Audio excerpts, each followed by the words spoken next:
Étienne Klein, c'est un immense plaisir de vous recevoir ici. Parmi 7 auteurs qui sont accueillis tous les vendredis de l'été pour une programmation réunie sous le titre de Les Éclaireurs. Éclaireur, vous l'êtes.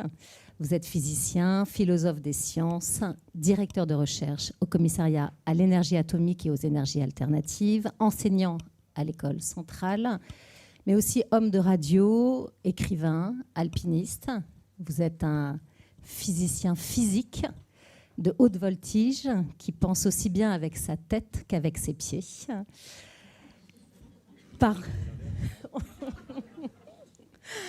Alors, par vos écrits, vos émissions, vos conférences, votre site, vous transformez le gloubi-boulga scientifique en propos éclairants et vous nous donnez à comprendre l'invisible en vulgarisant les lois complexes de la physique.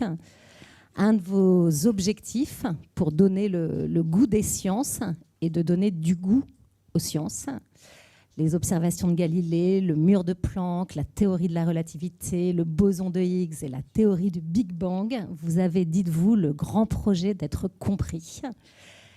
Ce projet, vous le mettez à l'œuvre dans cet ouvrage, Court-circuit, publié chez Gallimard. Vous exercez une science de la passerelle, des passerelles, un métissage entre sciences dures et sciences humaines, et vous proposez de mettre en contact des disciplines trop souvent séparées. Vous faites une sorte de yoga, un travail d'unité au mépris des frontières et des cases. Alors, première question, à force d'augmenter l'intensité de tous ces courants et de créer des étincelles, est-ce que vous n'avez pas eu peur, avec tous ces courts-circuits, de créer un incendie ?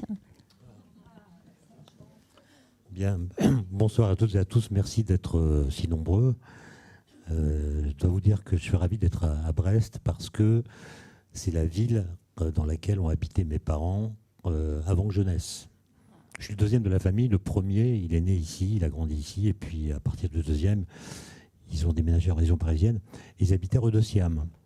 Je ne sais pas à quel numéro, mais j'ai dû passer devant, là, puisque avant de venir ici, j'ai parcouru cette longue rue. Et peut-être que j'ai traversé le spectre de la rémanence de ma mère ou de mon père marchant sur les trottoirs. Bon. Donc je vous remercie pour cette invitation. Et pour répondre à votre question dont j'ai oublié l'intitulé, la réponse est oui. Créer des incendies, c'était votre intention. En fait, j'ai terminé l'année épuisé. Voilà. Puisque, comme vous l'avez dit, j'enseigne, il y a eu ce livre, je dirige un laboratoire. Je fais de la radio. Alors d'habitude, je fais des émissions, une par semaine. C'est un travail pas trop prenant et très intéressant. On lit un livre et on rencontre l'auteur pendant 1 heure, on discute. Et c'est plutôt reposant, c'est une conversation à l'ancienne. Et j'aime beaucoup faire ça. En revanche, cette année, exceptionnellement, j'ai pas fait ça. J'ai fait des chroniques, 3 ou 4 par semaine, ce qui est une pure folie. C'est quelque chose que personne ne devrait faire. Puisque tous les week-ends, on a une charge mentale. Qu'est-ce que je vais dire ? En fait, j'ai rien à dire, mais il faut que je trouve un truc à dire. Bah alors non, j'ai plein de questions. 4 fois par semaine, et ça fout la vie en l'air. Et donc, c'est une sorte d'incendie. Ouais. Cela dit, les courts-circuits, ça ne marche pas toujours. C'est-à-dire, l'idée du livre, comme vous l'avez très bien dit, c'est de prendre des choses, pas forcément des disciplines, mais des choses qu'on n'a pas l'habitude d'associer, pour de bonnes raisons. En tout cas, on n'a pas eu l'habitude de l'associer pour de bonnes raisons au départ. Mais comme les connaissances évoluent, il est intéressant de regarder après coup s'il est toujours légitime de séparer des choses qu'on a longtemps séparées. Parfois, il ne se passe rien. Parfois, ça provoque un court-circuit, en effet, où on se rend compte que le rapprochement entre ces deux choses, ces deux verbes, ces deux actions, ces deux disciplines, quand on les rapproche, ça fait un court-circuit. C'est-à-dire que ça produit du nouveau dans le champ des idées, où ça donne un éclairage qui permet d'ouvrir de nouvelles voies pour la pensée. Et donc, c'était un livre, par rapport à tous ceux qui sont sur la table, là, qui a été beaucoup plus facile à écrire. Parce que c'est des chapitres indépendants. Ils n'ont en commun que de contenir le mot court-circuit. Et donc, c'est des sujets indépendants. Et 30 000 signes sur un sujet, c'est plus facile à écrire que 300 000 signes sur un seul sujet. Autrement dit, c'était des sortes d'excursions intellectuelles dans des domaines que je n'avais pas vraiment explorés, mais j'ai trouvé ça beaucoup moins fatigant que 300 pages sur Einstein, 300 pages sur le Big Bang ou 300 pages sur la mécanique quantique. Donc je recommencerai quand je me serai reposé. Mais oui, parce que vous dites que exister, c'est faire des excursions par rapport à l'idée que l'on a de soi, c'est choisir le chemin de l'aventure. Et est-ce que c'est justement ces alchimies nouvelles que vous créez, donc entre physique et philosophie, pensée et action, réalité et imagination, hasard et destin, infini mathématique et engagement existentiel, intelligence analytique et courage physique, Einstein et les Rolling Stones. Est-ce que ça vous a aidé à aller au-delà de vos limites et à vous sentir encore plus exister? Alors d'abord, je veux préciser que ce livre, ce n'est pas un éloge de la transdisciplinarité. Il ne s'agit pas de quitter sa spécialité, etc. Mais quand on est physicien, par exemple, au début, en tout cas en début de carrière, il faut creuser un sujet. Il ne faut pas...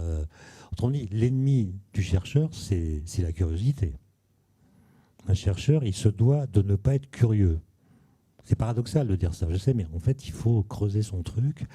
On a l'impression, si on lit un roman quand on est chercheur, de trahir sa vocation et de ne pas mériter son salaire. Autrement dit, il y a une sorte d'exigence de concentration et d'approfondissement d'un sujet. Mais l'âge venant, le temps passant, il faut faire en effet des excursions, voir ce qui se passe ailleurs. Et c'est là, à mon avis, que naissent certaines idées fécondes, certaines...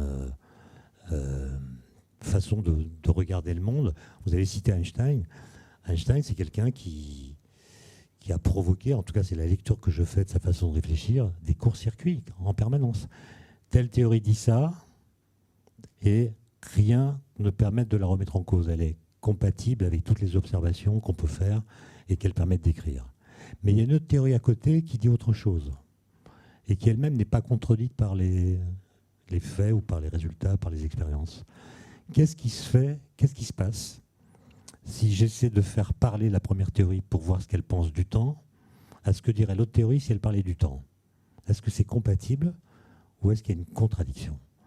Et Einstein, il a vu qu'il y avait une contradiction entre la mécanique de son temps et l'électromagnétisme, et ça l'a conduit à une révolution qui est la théorie de la relativité. Donc, de temps en temps, oui, il faut s'excurser, même d'un point de vue existentiel. Vivre, c'est pas la même chose qu'exister. Alors chacun peut donner le sens qu'il veut à ces verbes, mais moi je préfère exister parce qu'il y a ex. Ex, ça veut dire sortir. Alors de quoi chacun décide, mais il y a l'idée de s'excurser en dehors de soi-même, ou de s'excurser en dehors de ses habitudes, ou bien de son confort. Un physicien dirait de sa couche de masse. Voilà. On va se faire voir ailleurs comme une particule du vide quantique qui s'extrait du vide quantique en absorbant un peu d'énergie qu'elle va restituer. Enfin, je ne vais pas rentrer dans les détails. Mais l'idée, c'est de faire des choses pour lesquelles on a l'impression qu'on n'est pas fait. Pour voir ce que ça donne, ça peut être des échecs, mais ça peut aussi être des révélations. Et par exemple... quand vous avez un accident de santé, un accident professionnel, on vous dit il faut être résilient.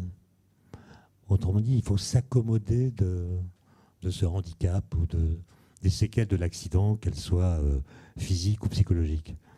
Mais la résilience, je trouve que c'est un mot, c'est pas un mot agréable, être résilient. Moi, si j'en crois à ma propre expérience, et celle de gens que j'ai connus, il y a des accidents qui sont des révélations. C'est-à-dire que c'est parce que vous avez un accident que vous découvrez chez vous une potentialité qu'avant, parce que vous étiez bien, vous n'avez pas eu l'idée d'explorer. Et donc il y a des accidents qui, au lieu d'être des handicaps pour lesquels il faudrait manifester de la résilience, sont ce que j'appelle, dans un autre livre, des catabases sotériologiques. J'aime bien dire ça parce que personne ne comprend. Et parfois, c'est agréable de ne pas être compris. Parce que ça permet de pratiquer une forme de lâcheté intellectuelle. Et alors, comme vous n'avez pas été compris, si on vous accuse d'avoir dit cette chose, vous dites non, c'est pas ça que j'ai voulu dire. Bon. Mais bon, la catabase... Vous allez dire ou d'expliquer. Non, parce que comme vous avez dit que mon souci d'être compris de temps en temps... ça me fait du bien d'être pas compris, quoi. Donc la catabase, c'est un mot grec qui désigne la chute, qui a donné la catastrophe. C'est la chute physique, mais c'est aussi la chute symbolique. Et la sotériologie, c'est la partie de la théologie qui s'occupe de la rédemption, des doctrines du salut. Et donc vous avez des accidents, des chutes, qui vous font découvrir votre salut. C'est grâce à vos accidents que vous découvrez qui vous êtes. Et je ne dis pas que ça marche à tous les coups, mais je dis que c'est toujours bien d'avoir ça dans un coin de sa tête pour le cas où on aurait un accident. Voilà, je pourrais donner des exemples, mais comme vous avez beaucoup de questions, je répondrai que si le public me pose la question. Mais si le public s'en fout, je ne dirai rien. Alors, un exemple. Je vais en donner deux pour le coup. Quand j'avais 30 ans, j'étais en pleine forme physique, je gagnais même des courses à pied. Et j'enseignais à Centrale et j'avais l'idée d'écrire un livre à ma retraite, puisqu'à l'époque, on n'avait le droit d'écrire sur les sciences que si on était vieux, académicien, après une retraite bien méritée, on pouvait écrire un livre. Bon. Mais si on avait 30 ans, c'était même pas pensable. Mais quand je donnais mes cours à Centrale, je me rendais compte que quand je commençais mes cours par un paradoxe, par l'énoncé d'un paradoxe en physique, l'attention des élèves était beaucoup plus forte. Parce que la contradiction les excitait et ils voulaient connaître la solution du paradoxe. Et donc, au lieu qu'ils prennent rendez-vous à distance pour aller jouer au tennis en quittant le cours, je remarquais qu'ils restaient en cours. Et je me dis, tiens, le paradoxe, c'est quand même pédagogiquement quelque chose de très efficace. Et on devrait repenser l'enseignement à partir du paradoxe. Et j'ai été donc convaincu qu'à ma retraite, j'écrirais un livre sur les paradoxes. Et j'avais donc 35 ans pour y réfléchir. Mais la chance de ma vie, c'est que j'ai eu un problème de santé qui a été détecté par une radio lors d'un contrôle médical banal. Et à l'issue de toute cette histoire, j'ai eu la chance de ma vie, c'est-à-dire on m'a condamné à mort. Et on m'a dit que j'en avais pour quelques mois. Et donc je me suis dit, mais ce bouquin-là, je ne vais jamais avoir le temps de l'écrire si je ne commence pas maintenant. Donc j'ai écrit nuit et jour pendant 2 mois et ça a donné mon premier livre qui s'appelait Conversation avec le Sphinx, les paradoxes en physique. Et puis finalement, la médecine étant une science incertaine, je ne suis pas mort, mais du coup j'ai fait un livre. Je ne suis pas mort, mais j'ai quand même été opéré, j'ai perdu la voix, parce qu'on m'a coupé le nerf récurrent. J'ai perdu la voix, et c'est grâce au fait que j'ai une voix pourrie que je fais de la radio. Parce que pour faire de la radio, il faut une voix reconnaissable. Et une voix bien pétée, c'est reconnaissable. Voilà. Bon, le deuxième exemple sera pour plus tard. Mais ayez des accidents, n'hésitez pas. Alors, Étienne Klein, vous êtes né en 58, donc dans une famille nombreuse. Oui, on y va. Vous êtes, comme vous disiez, le deuxième d'une famille de 7 enfants. C'est une famille qui est catholique. Votre père est ingénieur. Et quand vous découvrez la philosophie en terminale, vous vous exercez à l'art du débat et à l'argumentation lors de discussions apparemment assez fermes avec votre père. Ça, je ne l'ai jamais dit, ça. Comment ? Vous avez des informations ? C'est des choses que vous ne savez pas. J'ai jamais écrit ça, moi. Alors, votre famille n'est pas une famille intellectuel, pas vraiment, ni de scientifique. Et au commencement, vous n'étiez pas vraiment destiné aux sciences. Vous dites que vous avez senti très tôt que votre salut viendrait des études. Vous avez harcelé apparemment vos parents pour qu'ils vous inscrivent au lycée Louis-le-Grand. Et vous êtes passé de premier à dernier. Et là, ma question, c'est quelle a été votre étincelle, l'étincelle qui vous a donné envie d'être physicien ? En fait, il y a eu plusieurs étincelles. Comme vous l'avez dit, enfin, quand vous dites dans ma famille, il n'y avait pas de science, c'est pas tout à fait vrai. Il y avait mon père qui était ingénieur dans l'électricité. D'ailleurs, il était ici à Brest sur un bateau qui s'appelait le Guéprat. Je ne sais pas s'il existe encore.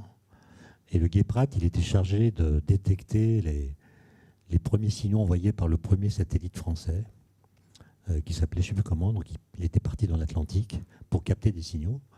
Donc il était quand même scientifique, mais comme il était catholique, vous l'avez dit, les débats philosophiques, il y a toujours un moment où ça s'arrêtait, quoi.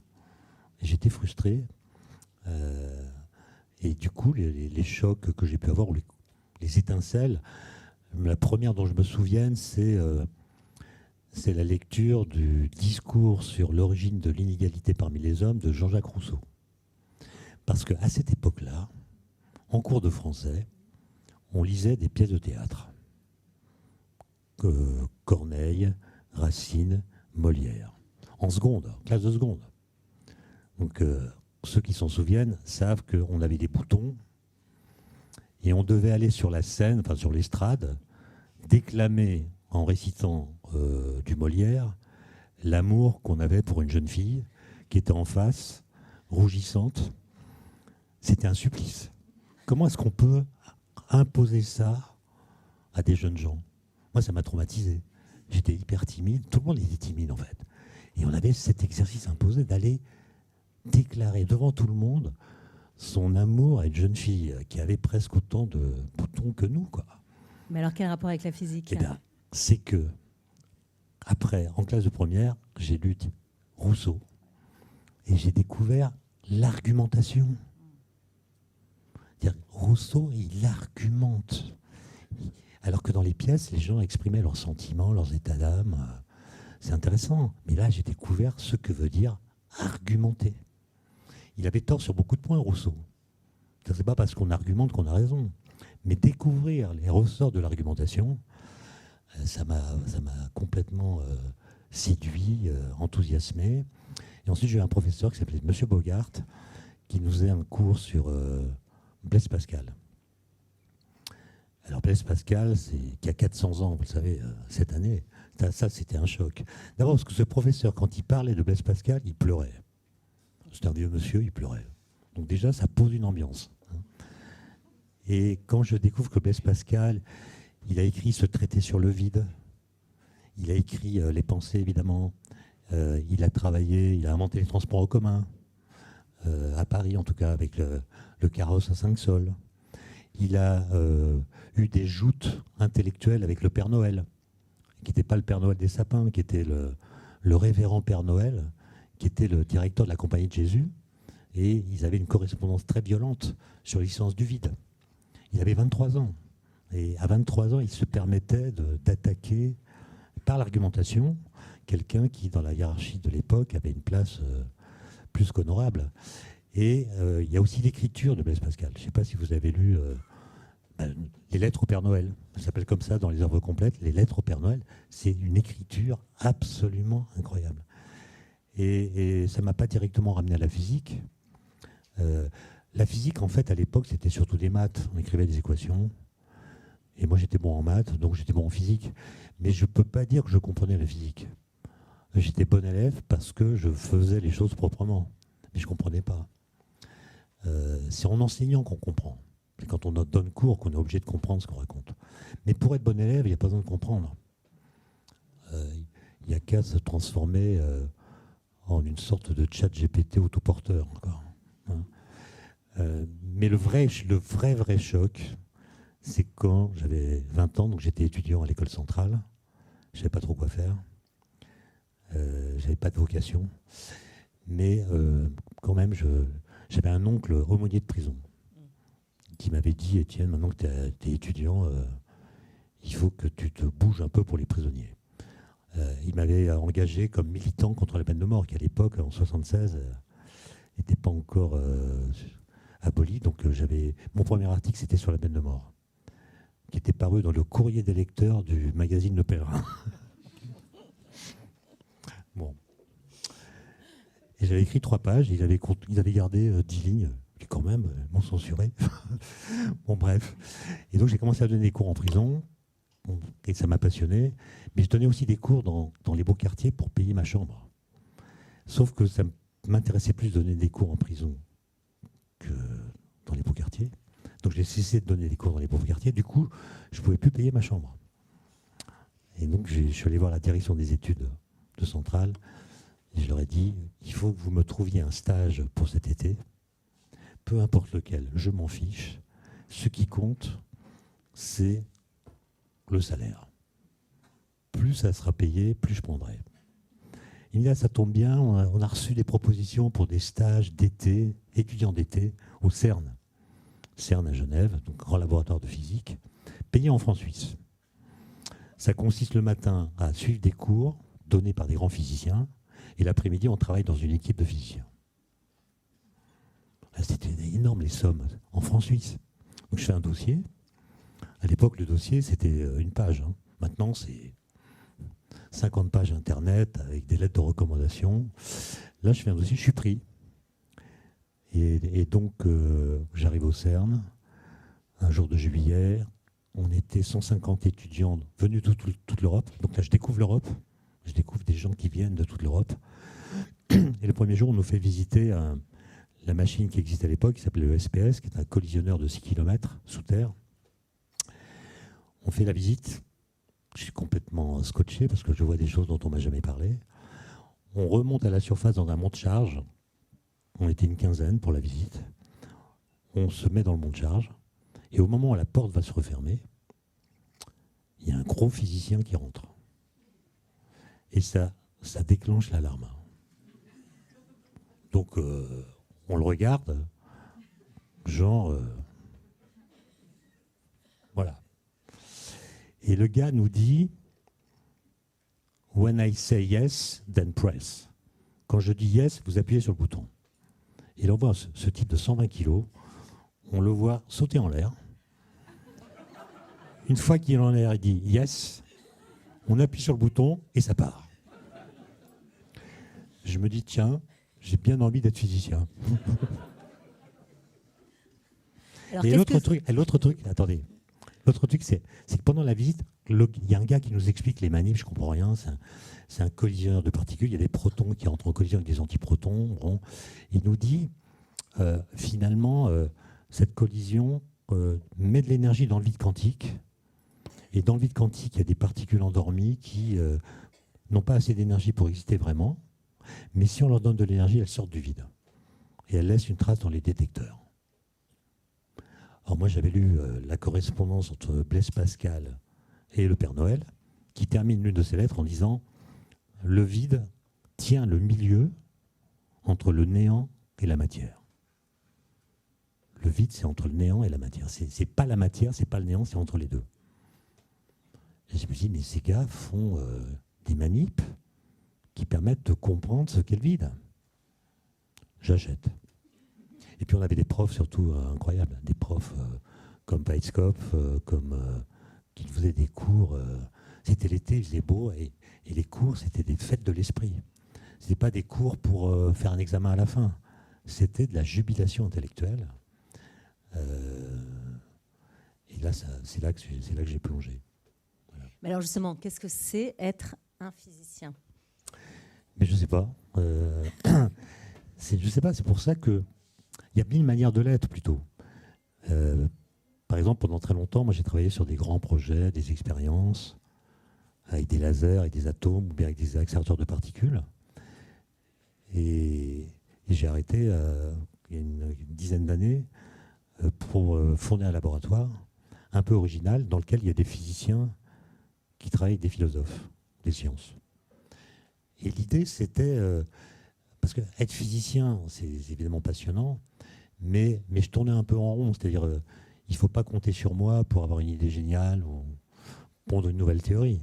Le problème, c'est qu'on a trop de théories aujourd'hui et on n'a pas assez de données expérimentales qui permettent de dire si celle-ci est meilleure que telle autre. Mais il me semblait que, d'une part, il y avait un problème de diffusion des connaissances, donc j'ai commencé à faire de la vulgarisation, et puis aussi, il y a un problème de cohérence intellectuelle, c'est-à-dire que il n'y a pas besoin d'ailleurs d'être physicien pour se rendre compte. Quand vous êtes élève en classe de terminale, eh bien, vous entendez votre professeur de philosophie parler du temps, par exemple. Mais il y a aussi des moments où le professeur de physique vous parle du temps. Donc vous avez 17 ans, 18 ans, vous avez besoin de comprendre ce que vous apprenez. Et donc il y a une première question qui survient, qui est, quand le professeur de physique me parle du temps, est-ce qu'il me parle de la même chose que le professeur de philosophie ? À les entendre, non. Donc on n'a pas l'impression qu'ils parlent de la même chose. Mais s'ils ne parlent pas de la même chose, pourquoi c'est le même mot? Ça nous trompe de croire que c'est la même chose. Mais si au contraire on considère qu'ils parlent de la même chose, alors il y a une deuxième question qui survient, qui est: est-ce qu'ils disent les mêmes choses de cette même chose? Et la réponse est évidemment non. Enfin, le plus souvent. Heidegger ne parle pas comme Einstein. Donc moi qui ai 17 ans, 18 ans, à qui je dois faire confiance si c'est la question du temps qui m'intéresse? Je dois écouter le professeur de physique ou le professeur de philosophie? Voilà. C'est comme ça que ça démarre. Hein. Et pour avoir fait pas mal de physique quand même, j'ai bien vu qu'il y a des découvertes en physique qui, si on les prend au sérieux, viennent changer la façon de répondre philosophiquement à des questions philosophiques. Prenez par exemple les deux grandes découvertes en physique disons des 10 dernières années. Il y a le boson de Higgs en 2012. Donc c'est 12 ans, 13 ans, 11 ans, pardon. Le boson de Higgs dit des choses sur le temps. Enfin, son existence dit des choses sur le temps. Et un peu plus tard, on a découvert les ondes gravitationnelles qui avaient été prédites par Einstein. Ça dit des choses sur l'espace-temps. Donc si la question philosophique qui vous intéresse, c'est le temps, vous devez examiner ce en quoi ces découvertes, éventuellement, modifient votre façon de penser le temps. Ou alors, vous allez vous contenter de tourner en rond et de faire des commentaires sur Kant, Heidegger, Husserl, Merleau-Ponty, Bergson et quelques autres. Et il me semble que non, ce n'est pas la bonne voie. Il faut penser en tenant compte de ce qu'on sait. Voilà. En tout cas, il y a une partie de la philosophie qui doit tenir compte de ce qu'on sait. Et une autre partie, par exemple, la philosophie morale, etc. Je pense que c'est des questions éthiques qui, évidemment, évoluent à mesure que les nouvelles connaissances permettent des applications nouvelles qu'il faut penser de façon nouvelle. Mais il y a toute une partie de la philosophie qui peut rester à distance des progrès de la science. Mais il y a une partie de la philosophie qui touche des questions à propos desquelles les découvertes scientifiques changent la donne. Et donc, il faut les prendre au sérieux. Et donc, ce labo essaie de démontrer que la science, la physique en l'occurrence, permet de faire ce qu'on appelle des découvertes philosophiques négatives. Ça veut dire qu'on n'est pas en train de dire aux philosophes ce qu'ils doivent penser, mais de mettre sur la table des résultats qui viennent éclairer, peut-être même contraindre, l'ensemble des réponses philosophiques qu'on peut apporter à une question philosophique. C'est ça, c'est vous parlez des découvertes qui augmentent notre ignorance. Ah, ça, c'est autre chose. Hein. Mais il y a des découvertes qui augmentent notre ignorance. Parce que ce que j'appelle l'ignorance, c'est pas le fait d'être ignare. Hein. Parce qu'un ignare, c'est pas qu'il est ignorant. Hein. Ce que j'appelle l'ignorance, c'est la grande affaire des savants. Hein. C'est-à-dire, ignorer, c'est savoir qu'on ignore. C'est savoir qu'on ignore. Et donc, pour savoir ce qu'on ignore, il faut déjà savoir ce qu'on sait. Et pour savoir ce qu'on sait, il faut être savant. Et ce que j'ai expliqué en effet dans un livre, c'est qu'il y a des découvertes qui augmentent notre ignorance. C'est-à-dire qui nous permettent de comprendre qu'on ne sait pas. Et grâce à elles, on sait qu'on ne sait pas. Je vous donne juste un exemple. Quand j'étais étudiant, les professeurs de physique nous expliquaient que nous avions identifié le contenu matériel de l'univers. On avait découvert les quarks, donc les particules qui constituent les atomes, et donc la matière est faite d'atomes. On sait de quoi sont faits les noyaux des atomes, et donc voilà, on a identifié le contenu matériel de l'univers. À 100%. On sait de quoi l'univers est fait. Et puis, comme vous le savez, dans les années 90, on commence à parler de matière noire. C'est de la matière qui agit gravitationnellement sur les galaxies, dont on finit par comprendre qu'elle est constituée de particules qui ne sont pas celles qu'on connaît. Et donc, le 100% qu'on m'a enseigné, il passe à quelques dizaines de pourcents. Et puis, depuis l'an 2000, vous savez, on parle d'énergie noire. L'énergie noire, c'est le moteur de l'expansion de l'univers. Et du coup, la matière que nous connaissons dont on me disait, à moi étudiant, qu'elle constituait 100% du contenu de l'univers, aujourd'hui, c'est quelques pourcents. Et tout le reste, matière noire, énergie noire, on ne sait pas ce que c'est. D'accord ? Donc, ce sont des découvertes qui ont augmenté notre ignorance. C'est ça. Et puis il y a aussi... Alors, si ça vous intéresse, demain à 16h, sur France Culture, il y a une astrophysicienne qui s'appelle Françoise Combe, qui pendant 1 heure va parler de matière noire, d'énergie noire, d'une façon très claire. Très claire, ça veut dire impossible de ne pas comprendre. Impossible de ne pas comprendre qu'on n'y comprend rien, je précise. Mais d'ailleurs, le commissariat de recherche atomique dont vous faites partie, c'est eux qui ont envoyé le 1er juillet 2023 le satellite spatial Euclide à bord depuis Cap Canaveral pour aller cartographier la structure de l'univers sur les 10 derniers milliards d'années de l'histoire cosmique. Ouais. À Euclide, c'est pour l'énergie noire, c'est un satellite incroyable. Alors, on ne va pas avoir les résultats tout de suite. Il faut déjà qu'ils rejoignent le point de Lagrange, c'est pas tout près. Il va y avoir des années d'accumulation de données.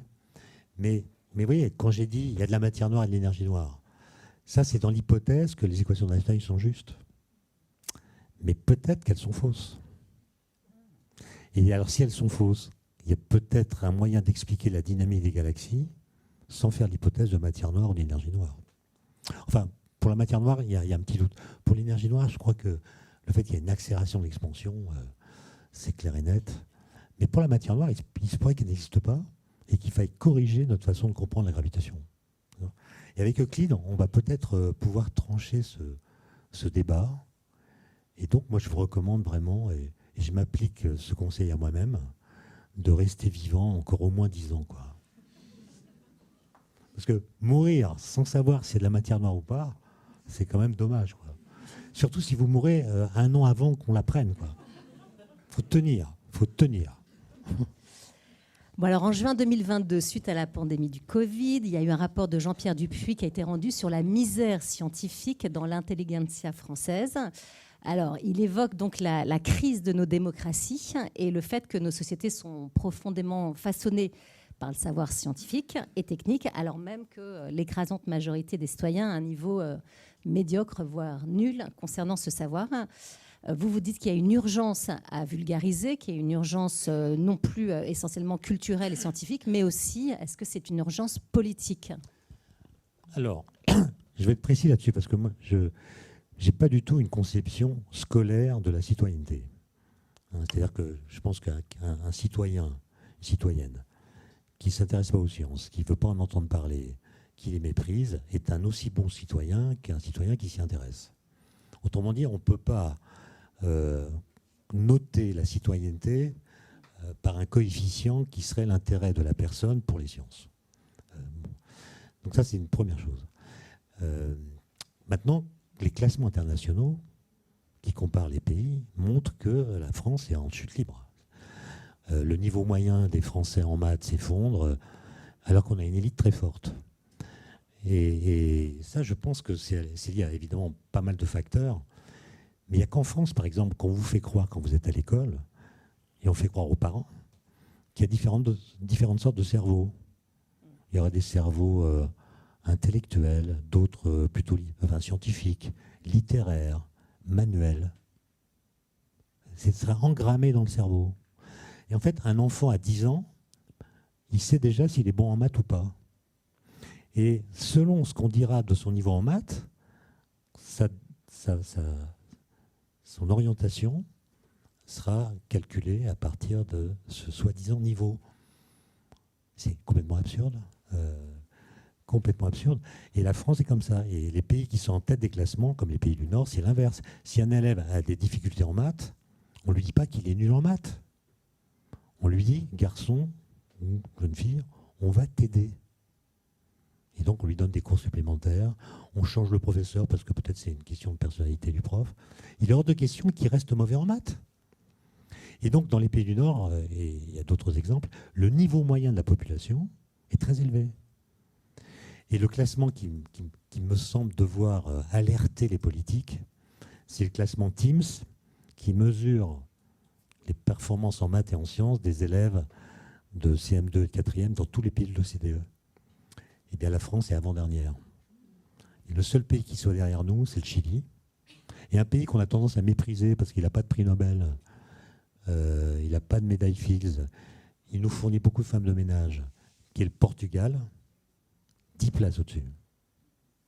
Alors moi, j'ai une explication qui m'a été suggérée par un collègue anglais. Il m'a dit, votre problème à vous les Français, c'est que vous avez guillotiné le roi. Et après, vous avez zigouillé votre élite, l'aristocratie. Et une fois que vous l'avez zigouillé, il a fallu produire une nouvelle élite. Et vous avez créé Polytechnique, les mines, les grandes écoles. Et quand vous regardez les dates, ça marche. Polytechnique, c'est 1794, les mines la même année, etc. Centrale un peu plus tard. Et tout votre système éducatif a ensuite été structuré pour qu'on détermine qui va aller sur les bancs des grandes écoles. Il faut trouver une élite sur le mérite. Et ça, à mon avis, ça a été un moyen très efficace de trouver une élite, en effet, mais d'abandonner le souci du niveau moyen. Et je termine ce que je disais à propos de la conception non scolaire que j'ai de la démocratie. J'ai dit un citoyen qui est indifférent aux sciences, il est parfaitement légitime à être citoyen, mais il y a deux choses. La première, c'est qu'il peut se faire facilement manipuler. Et l'autre chose qui est une réserve, c'est que si vos fonctions politiques vous amènent à prendre des décisions sur des sujets qui ont une composante scientifique, alors votre devoir, non pas de citoyen, mais d'élu, c'est d'aller en librairie, acheter des que sais-je. Oui. C'est-à-dire que vous devez décider en connaissance de cause, c'est votre responsabilité. Or, vous avez peut-être vu comme moi les enregistrements des auditions de ministres qui, dans les 30 dernières années, ont pris des décisions sur l'énergie, auditionnés par une commission d'enquête de l'Assemblée, à propos de choix qui ont été faits, qui ont fait que pendant cet hiver, on a vu que l'indépendance énergétique de la France, sa souveraineté, était menacée à cause de réacteurs nucléaires en panne, etc. Et moi, je n'ai rien contre les politiques, je les trouve courageux de s'occuper du réel. Mais là, quand vous voyez les auditions, mais c'est incroyable, c'est à s'arracher les cheveux. Ils sont scientifiquement nuls. Ils ont le droit, sauf qu'ils devraient travailler.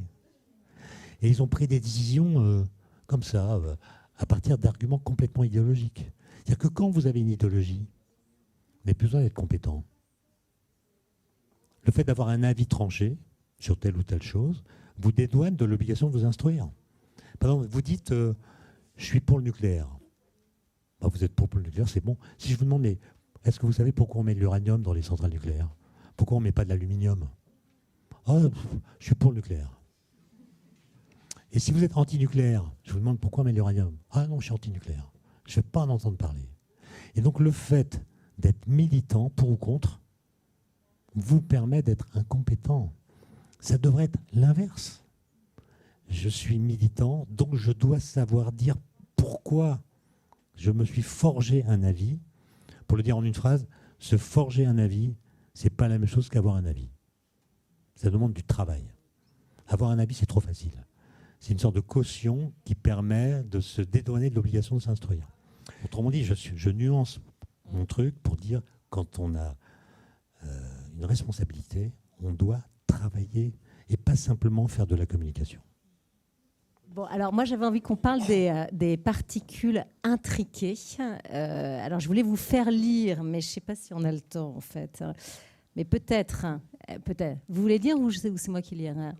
Bon, alors je vais lire. Alors, donc c'est au début des années 80, Alain Aspect et son équipe ont donné des résultats qui concernent donc les particules intriquées, et ce qui lui fera recevoir le prix Nobel de physique en 2022. Alors je lis, donc c'est un petit passage. Vous dites que dans certaines situations, deux particules quantiques qui ont interagi dans le passé sont intriquées. Elles ont des liens que leur distance mutuelle, aussi grande soit-elle, ne suffit pas à atténuer. Elles constituent en somme un tout inséparable. Ce qui arrive à l'une où qu'elle se trouve dans l'univers, affecte immédiatement l'autre, si éloignée soit-elle. La paire formée par les deux particules a des propriétés globales que n'ont pas les particules individuelles. Le tout est plus que l'ensemble de ses parties. Alors, vous créez un court-circuit entre cette non-séparabilité et les Rolling Stones, en disant que les Rolling Stones forment une totalité qui est bien plus que l'addition de leurs membres. Et moi, ma question, c'était de savoir, est-ce que la physique quantique expliquerait le romantisme? Est-ce qu'elle expliquerait nos fidélités, nos loyautés, nos histoires d'amour, et que nos engagements seraient-ils finalement une histoire d'atomes?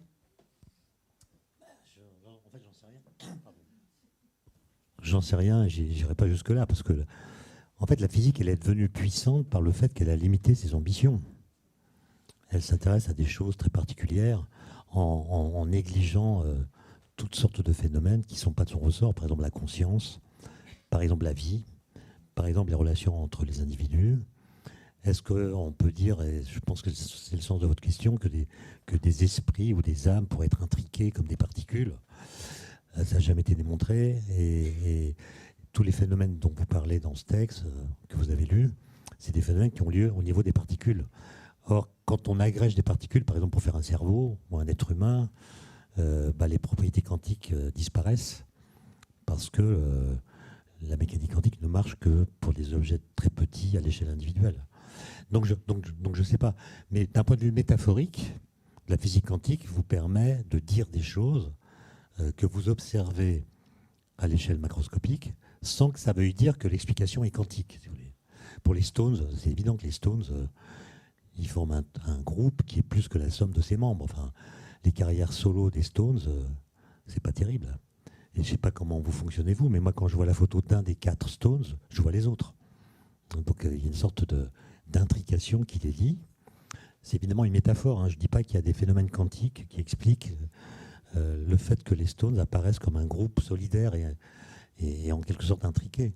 Mais c'est une façon de parler, et la situation que vous avez décrite dans les phrases que vous avez lues, des particules intriquées, en fait, on appelle ça la non-séparabilité.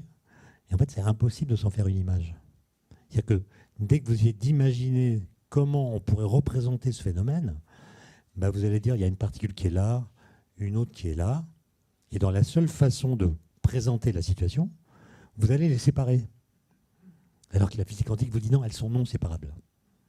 Et donc c'est quelque chose qu'on ne peut pas dessiner, qu'on ne peut pas imaginer, mais que les équations permettent de décrire, et les expériences montrent qu'elles se comportent comme les équations le disent. Il y a un aspect que je connais bien, il dit lui-même qu'il ne peut pas donner d'image. Et c'est pour ça d'ailleurs qu'on appelle ça la non-séparabilité. On nomme la chose d'une façon négative.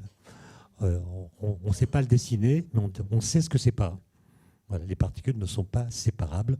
On ne peut pas les séparer par la pensée, parce qu'il y a une sorte de lien de nature très bizarre qui fait que toute mesure faite sur l'une, où qu'elle soit, a un effet direct sur l'autre, sans qu'il y ait propagation d'une information de l'une à l'autre. C'est ça qui est difficile à comprendre. Je ne sais pas si je n'ai pas le temps d'expliquer plus, non. Mais... Alors, il y a eu les révolutions de Galilée et d'Einstein, mais depuis un siècle, vous dites qu'il n'y a plus de révolution scientifique. En quoi le big data et l'intelligence artificielle révolutionnent la pensée scientifique? Alors, quand je dis qu'il n'y a pas de révolution depuis un siècle, c'est de la provocation. C'est-à-dire que ce que je veux dire, c'est que il y a eu plein de découvertes, plein de petites révolutions, mais le substrat théorique sur lequel s'appuie la physique d'aujourd'hui, il a été posé dans les années 20 pour la physique quantique et en 1915 par Einstein pour la gravitation. Donc il y a 4 forces fondamentales dans la nature. La gravitation, c'est Einstein. Les 3 autres, électromagnétiques et nucléaires, c'est la physique quantique. Et tout ça, c'est posé dans les années 20. Et depuis, on a fait des millions de découvertes qui auraient abouti à des remaniements, etc., mais sans jamais remettre en cause les principes fondamentaux, d'une part de la relativité générale, d'autre part de la physique quantique. Et donc il y a une sorte de résistance des théories en question face à toutes les nouvelles données qui sont obtenues depuis, qui seraient pour elles des menaces. Parce qu'on vous dit à l'école que si une théorie est contredite par des faits, c'est que la théorie est fausse. En fait, c'est pas si simple, mais en tout cas, on a des théories qui ont résisté à des données nouvelles innombrables. Et donc, la question, c'est est-ce que des données futures pourraient changer la donne? Mais surtout, il y a dans les grandes écoles un débat depuis une sorte de controverse des anciens et des modernes qui date il y a 10 ans à peu près, où il y avait les vieux comme moi qui disaient on doit enseigner aux étudiants, aux élèves ingénieurs, les théories physiques. Parce que les théories physiques en disent plus sur le réel que les données. Et il y a même des données qu'on obtient que parce que les théories physiques disent que ces données doivent exister. Par exemple, le boson de Higgs. On ne l'aurait jamais trouvé si la théorie quantique n'avait pas dit qu'il devait exister. Les ondes gravitationnelles, s'il n'y avait pas eu Einstein avec ses équations, on n'aurait jamais construit un détecteur capable de les observer. Et on les a observées parce qu'elles étaient prédites par la théorie. Donc la théorie, elle joue le rôle de treuil ontologique. Elle permet de prédire l'existence de choses qu'on n'a jamais vues. Et parce qu'elles sont prédites, on les cherche et on les trouve. On peut dire la même chose des trous noirs, etc. Ça, c'est ce que disaient les vieux. Et puis les jeunes disaient non, il y a maintenant beaucoup de données avec des algorithmes et de l'IA. On pourra faire parler le réel plus efficacement. Le réel va davantage se révéler par les données numériques qu'il nous livre, qu'on analysera par des algorithmes, que par des théories physiques. Bon. Évidemment, comme toujours, ce sont les jeunes qui ont gagné. Donc on a supprimé des heures de physique et on a mis des heures d'informatique, de code. J'ai un fils qui a fait ses études d'ingénieur à Brest, à IMT Atlantique. Bon, il a codé. Ils apprennent à coder. Il parle Python à table. Je ne comprends pas ce qu'il dit, en fait. Il dit des trucs. Je sais pas. Il sait coder. Bon. Par contre, en théorie physique, il n'a pas appris grand-chose. Et d'une certaine façon, les écoles qui font ce choix ont raison, puisque les élèves qui sortent de ces écoles en sachant coder dans tous les langages peuvent travailler dans tous les domaines, puisqu'il y a une demande énorme de gens qui savent coder. Sauf que ChatGPT code très bien. Et en plus, ChatGPT peut traduire un langage dans un autre langage à une vitesse hallucinante. D'accord ? Et donc, morale de l'histoire, les vieux ont toujours raison. Et vous, c'est quoi votre degré d'espoir dans le génie humain ? Mais moi, j'attends pas du tout l'apparition d'un génie qui va trouver une nouvelle piste théorique pour réconcilier la physique quantique et la gravitation, par exemple. Parce qu'en fait, on a plein d'idées. Il y a plein de théories qui sont à l'ébauche, et il manque des données, comme je l'ai dit, qui permettent de les discriminer. Non, moi, je pense, moi, ce qui m'intéresse, c'est plutôt, c'est pas le génie au sens singulier du terme ou personnel du terme. Je pense que l'humanité, je vais employer des grands mots, mais on est quand même en train de passer un test d'intelligence collective. Voilà. Et donc, il y a des défis comme l'IA, il y a le changement climatique dont on nous parle souvent, mais comment est-ce qu'on va se comporter? Comment est-ce qu'on va gérer tout ça? Moi, c'est ça qui m'intéresse. Et c'est pas parce qu'un génie va apparaître qu'on va trouver le moyen, c'est plutôt collectivement qu'on doit montrer qu'on a de l'intelligence. Et moi, ce qui me rassure, c'est que quand je regarde les réseaux sociaux, par exemple,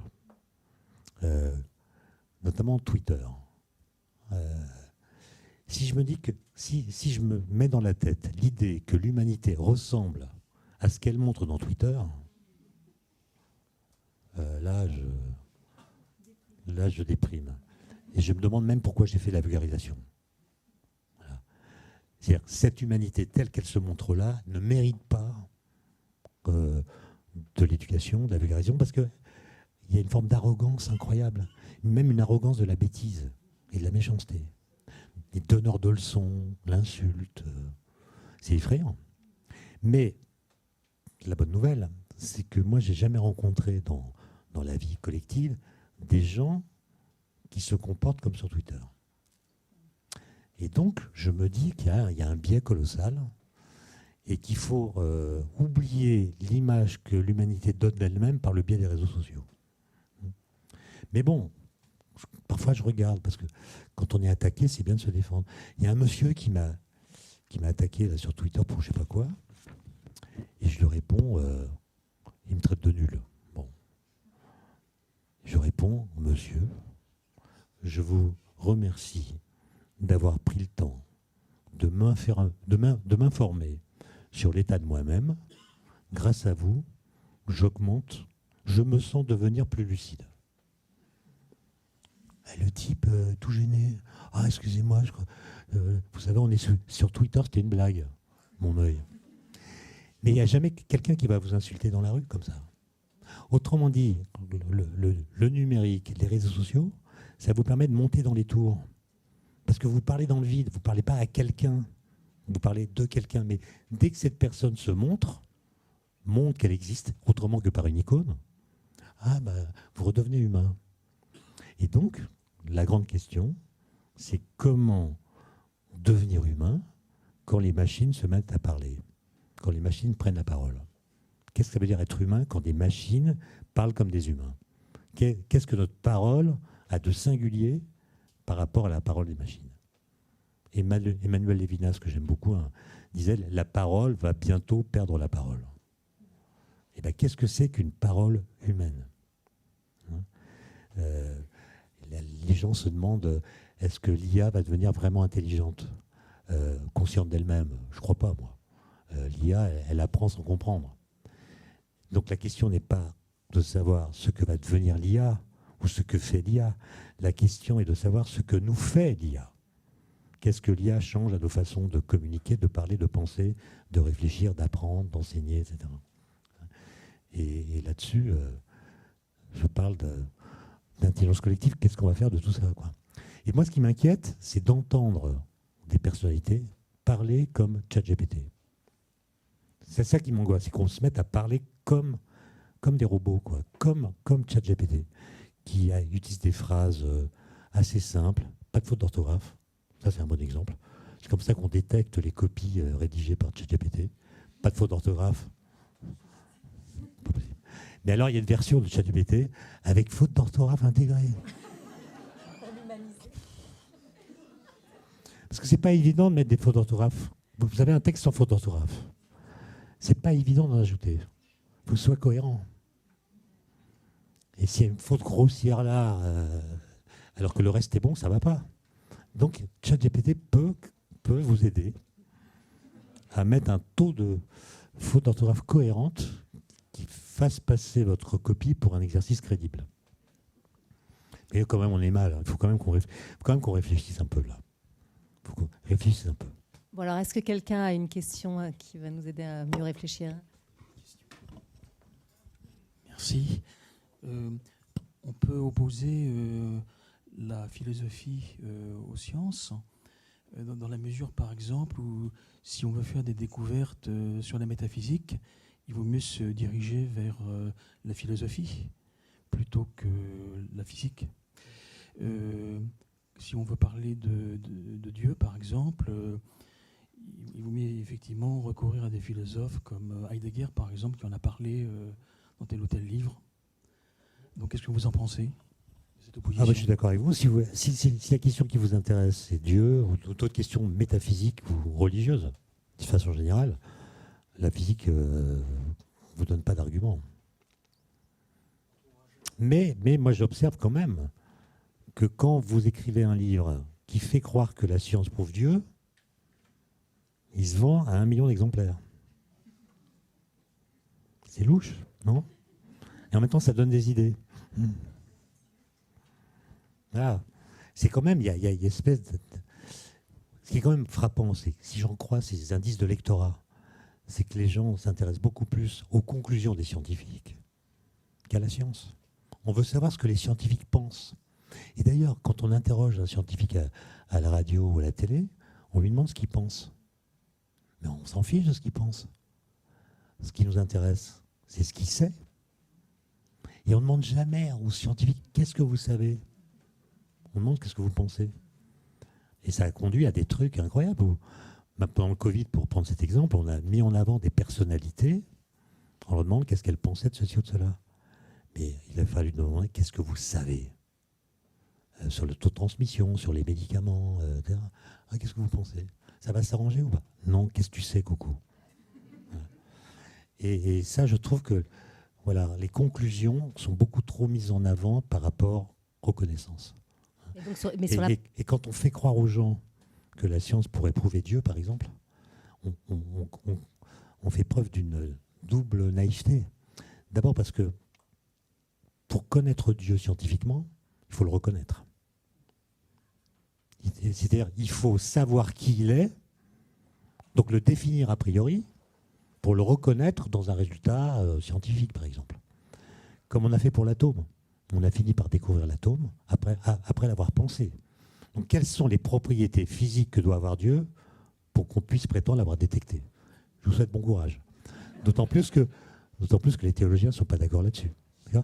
Et en plus, c'est une naïveté par rapport à la science, parce que si la science peut conclure à propos d'une question qui lui est extérieure, ça veut dire qu'elle a fini son travail.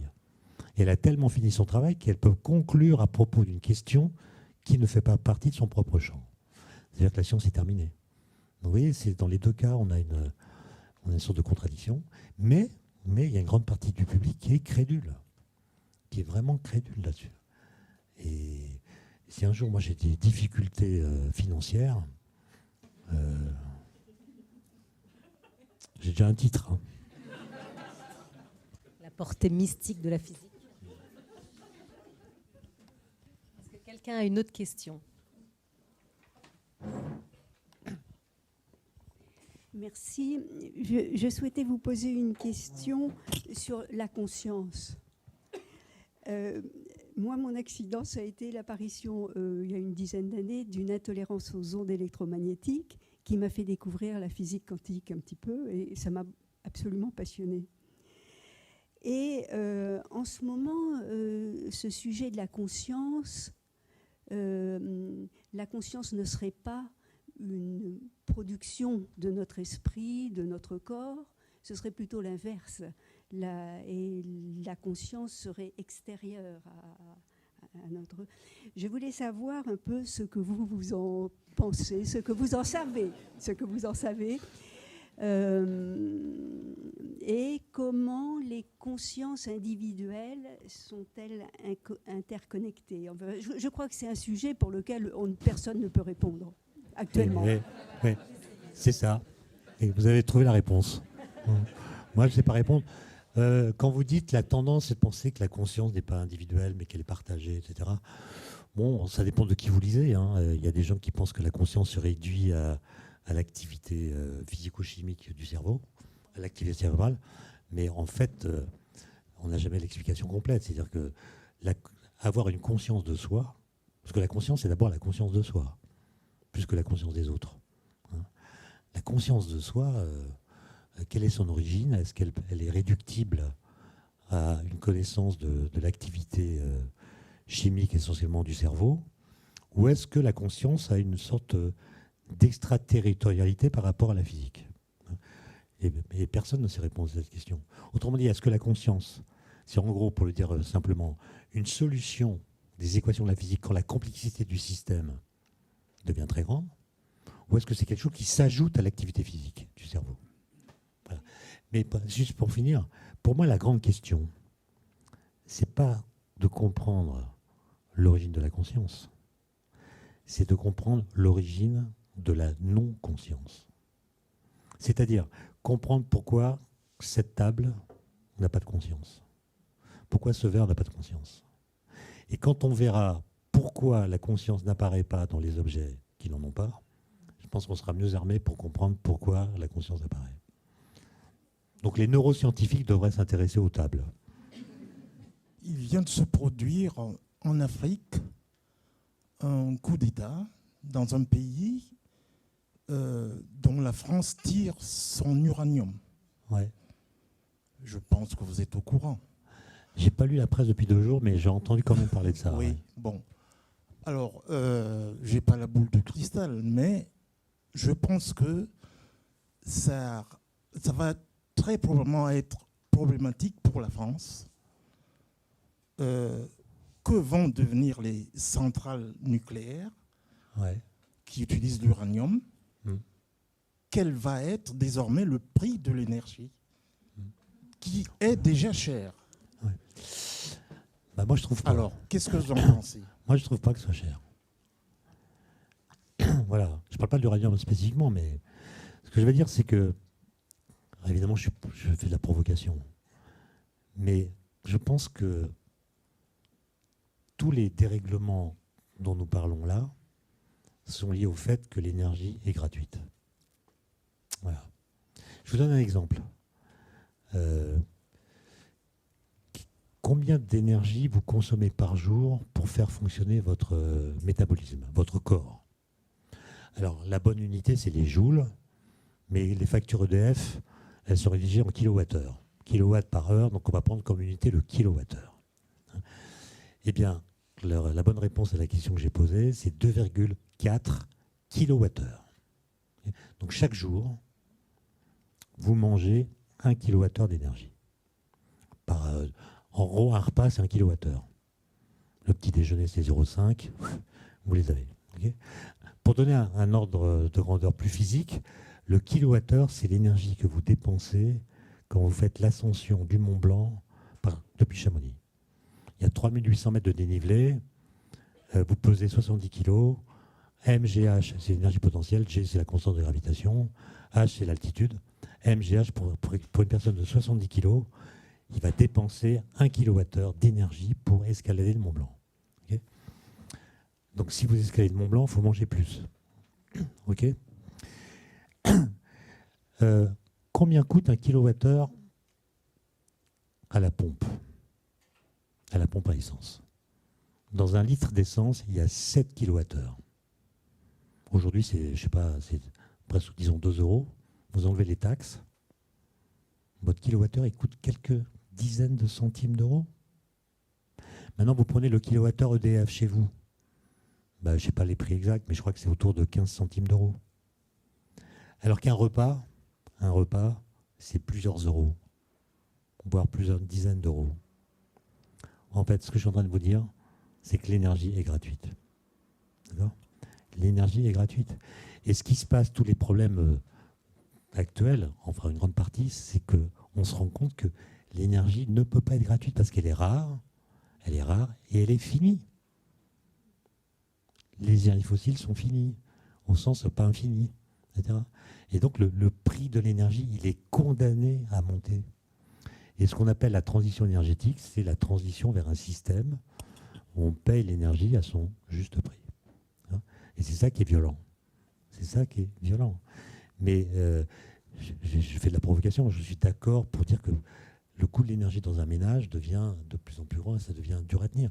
Mais je parle en valeur absolue, si vous voulez. En valeur absolue, c'est gratuit.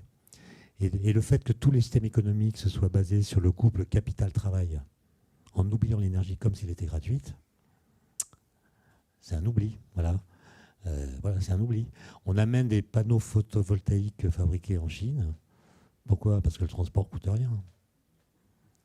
Mais le jour où vous paierez le kérosène ou le gasoil à son juste prix, vous limiterez les distances à parcourir pour amener les produits, quoi.